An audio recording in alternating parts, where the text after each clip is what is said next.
this is 5 days versus 5 months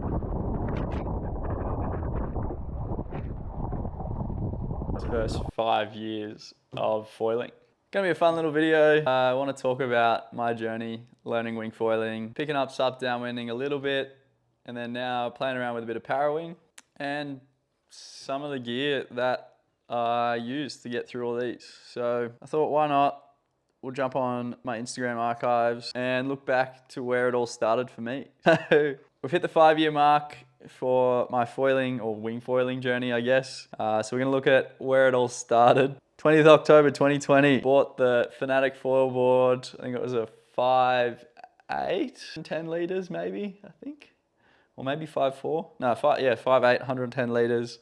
Had the Axis, I want to say like 75 centimeter mast, 80 centimeter, maybe 70 centimeter mast.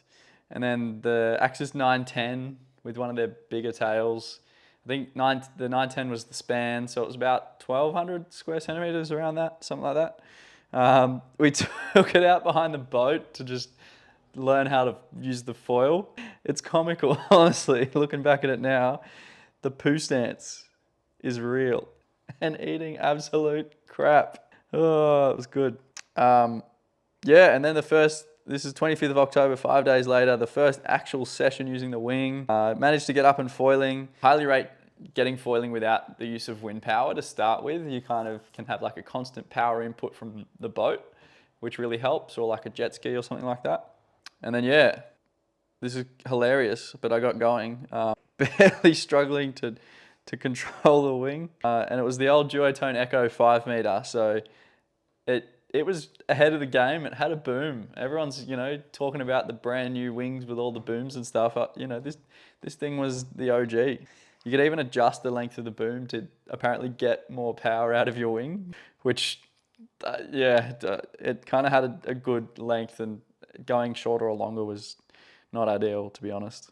So yeah, that's 5 days into wing foiling. Let's see. This was about a month later. You can see the poo stance is still there. I was using the 5 meter in probably like 18 knots. Having some big stacks, really relying on the harnesses there as well. A big thing I learned with wing foiling specifically is you just don't want to let go of the wing. Like if you're crashing, you just don't want to let go. You're better off holding on. You learn in physics class or whatever that a crash is much safer if it's spread out over a longer period of time because of a thing called like impulse or something. So if you hold onto the wing, you're more likely to drag out the length of that crash and not just go bang and hit, have high G forces and smack into the water real quick. But yeah, obviously I didn't know that at this time. So yeah, about a month in, and it looks like I was getting a jibe. Yeah, and an awkward little foot switch too. If you've watched my foot switch videos, you might have seen maybe this clip where I talk about using the buoyancy of the board when you're early days learning the foot switch. So I get through the awkward jibe, then put the board on the water surface, and then bang, foot switch, woohoo, and poo stance, and away we go. And look at the offset stance as well. Back foot's all the way on the leeward rail, and the other one's all the way on the outer rail, the windward rail. Getting the most leverage. Hey, shout out to Duotone as well, giving me a bit of a share even with that technique. Yeah, there you go. Okay, so the title of the video is 5 days, 5 months, and 5 years. So let's find something October, December, Jan, Feb. So we're looking at something around Feb for our 5 months. So I was still sailing catamarans at the time. Here we go. So this was 4th of March, not quite 5 months, just a little bit over. Chasing Gav around. Shout out to Gav from OTV Foil Sports. And he's decided to try and throw a tack right in front of me. Luckily and I crashed as well. There we go. Yeah, it's lucky we weren't doing the speeds that we do today. Managed to dodge that one. Here's a little look at the gear I was using. It's the original Skywing board. Don't look at my haircut. And here we go. Another March session on the Axis gear. Look at that, throwing tacks. 5 months in, throwing some tacks. That was on my 4 meter wing as well. At this stage, yeah, I was really liking the underhand grip. Not sure why, but I constantly did it. and I managed to get through tacks pretty decently. Yeah, I think I only had like 2 or 3 sessions without the front foot straps when I was learning wing foiling, and then I went and chucked them on. And again, I've said this in most of my videos, can't vouch for front foot straps enough. They really, really help. If you want to know how to use foot straps without risking injury, I did a video on foot straps maybe a month ago, 2 months ago. Scroll down my YouTube channel. I'll try and put a link in the description as well for that one. So there you go, 5-month mark. We've ticked off jibes pretty early on, maybe in a month or 2 in. Early foot switches a month or 2 in as well. Jibing at tacking at 5 months. What else? Riding around in rain squalls at 5 months. Cool. Yeah, look at that. Tacking away and foot switches. So foot switches on foil at 5 months by the looks of it. Pretty cool. Yeah, still sailing F18s at the time, copping hits to the face apparently. Here's another look at the gear. So big skywing board, big chunky mid aspect you'd probably call it nowadays. Axis 910, Axis 1010, but they weren't made for tip breaches. You tip breach them and they just catastrophic fail. Okay, and then as we progressed through the wing foilings, I jumped onto the F1 gear. So we had, I think this was the 5.4 75 litres maybe from F1 with the 4-whip foot straps. Still on aluminium mast at this stage, and the Phantom 1080. This foil was awesome. So much fun. A pretty hilarious thing that I found out later on was I was using this C220 stabilizer. Turns out it was for a different model of fuse, and I was riding along for months with it upside down. So maybe that's why I got used to small foils, because I was using a stab that was completely the wrong way. I think a big thing when I jumped on this F1 gear was just how light it was relative to the duotone Echo with the big heavy boom, and the Skywing boards that were built a bit heavier, the Axis gear that's stiff as anything. The F1 gear was all super light and really good. But yeah, same thing, you know, foot straps, getting jives and tacks in, having a bit of fun like that. It's starting to get into some bigger bumps as well as we progressed on. Pushing speed runs as well. Oh yeah, shout out to Brett Goodall. At the same time, I was still sailing. We were testing out the foiling Viper at the time, and it was a prototype, and we broke the lured dagger board trying to push it foiling upwind. I remember we broke it, and Brett said to me, "Yeah, I didn't want to tell you, but I was expecting this one to break," because he pushed the laminate on those foils thinner than thinner than like the calculations that they'd done, because he wanted to see how close he was. And yeah, we broke him. So that was a fun day. Yeah, continuing on with the wing foiling stuff, you know, I pushed away with it for a while. I did my first racing event, November 2021. We had a racing event at Sorrento, and I was fortunate enough that I came second. I think we had, what do we have? Yeah, it looks like 17, 18 people maybe at that stage racing wing foils, which was really cool. And first day, I was just learning how it all. Second day, I managed to get 4 bullets and then a second, and I came second on countback. Almost won the event, first racing event for me.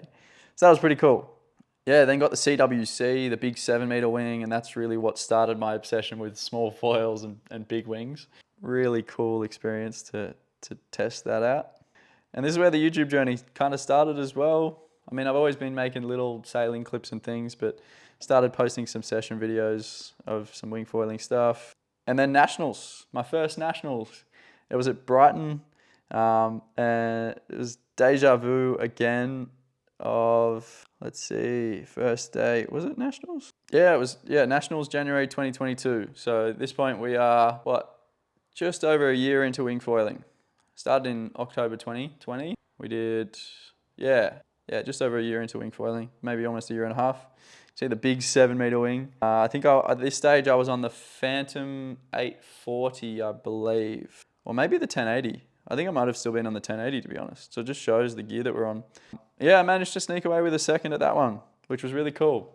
I think I struggled with the upwind technique and still wasn't using a harness at this point, which blows my mind. I don't think I could get through a full racing event without a harness nowadays. Did the entire event, no harness. 7-meter wing. So yeah, second at the Nationals, that was cool. I got to play with an 8-meter wing as well, pushing it even further. Still making videos back then for OTB. Okay, let's skip ahead a bit. Oh yeah, then came the Eagle, the F1 Eagle. So the first high aspect that I kind of used, I went from the 1080 to the Phantom 840 to then the Eagle 790. It was so cool. The thing had so much glide relative to anything else I'd used before. We used the Strike V2s, they came through. They were really great. Went and did Queensland state titles as well. That was a whole bunch of fun. We had this like exhibition race on the river. So weird. They're up at Mooloolaba, super gusty, ridiculous. You can see here, like you got racing, people on foil, people not on foil, you know, and then we went and did, the actual racing was out in the ocean, Mooloolaba. It was really cool. Had first time launching through the surf. I'd never really been in waves. It's ridiculous. And I was fortunate enough to win that event. It was early days, and I think I was, you know, one of the first to get on those sort of smaller, higher spec foils at 790 square centimeters. You know, we've come a long way since then as well. But yeah, stoked to have won that event. That was a lot of fun. And then for me, I had to kind of get stuck into uni and starting work and the real world after, you know, sailing, wing foiling a bit. So, you know, push speed, got down onto, I think, Eagle 690, still playing with V2 wings. Then the V3 wings came out. Lots and lots of fun happening. Let's see what else we got. Yeah, I guess getting caught up in the whole uni and finishing engineering and starting work and all that, the winging got put to the side a little bit. Still having fun out in the water here and there. I think they had a nationals in Sydney and then Perth, so I wasn't really doing racing stuff. And then, fortunate for me, the nationals came to Parkdale the nationals came to Parkdale at the start of this year. So that was my first racing experience in a couple of years. Like those years went by quick. And in that time, you know, I went from Eagle 690, Strike V3, the V4s came out. I started playing with some PPC gear, the 105 mast. So prior to that, I'd been using, with the 790, I started using the 105 mast as well. That was really cool. Let's see. In 2024, 2025 was when I kind of started thinking, I've got a lot of knowledge in foiling and sailing and wind sports, so why not share it? Really started pushing the YouTube, like this channel, my Instagram as well. Yeah, and I made this post on the 2nd of Feb. Looking forward to getting back on the racetrack this Friday. First time in 3 years. So wild how quickly that time went by. But yeah, had an absolute blast at the Nationals this year. Couldn't believe the caliber of the racing guys nowadays. You know, for someone that I was fortunate enough to get on some fast gear early days, all that sort of stuff, to then absolutely fighting it in the middle of the pack. Got an 11th this year out of, what do we have? I think we had over 30, maybe over 40 wingers. Yeah, there you go, 45 wing foilers. So yeah, super stoked with that experience after 5 years of wing foiling. So, you know, from early days, wing foiling around at 12, 15 knots of speed to now punching 30 knots, absolutely flying around, loving it so much. And getting to play with a little bit of sup downwind as well in the mix there. And now parawing as well. It's just been an absolute awesome experience. And also just want to thank you for watching along with these videos, supporting the channel, all the comments. I really enjoyed giving back my knowledge. So yeah, huge shout out to you guys for engaging with the content and absolutely frothing the foiling space. It is such an awesome thing to do, and I can't wait to see where this sport goes over the next few years. Lots more videos to come as well, so make sure you subscribe. And if you like this video, I also think you'll like these ones, so go check them out.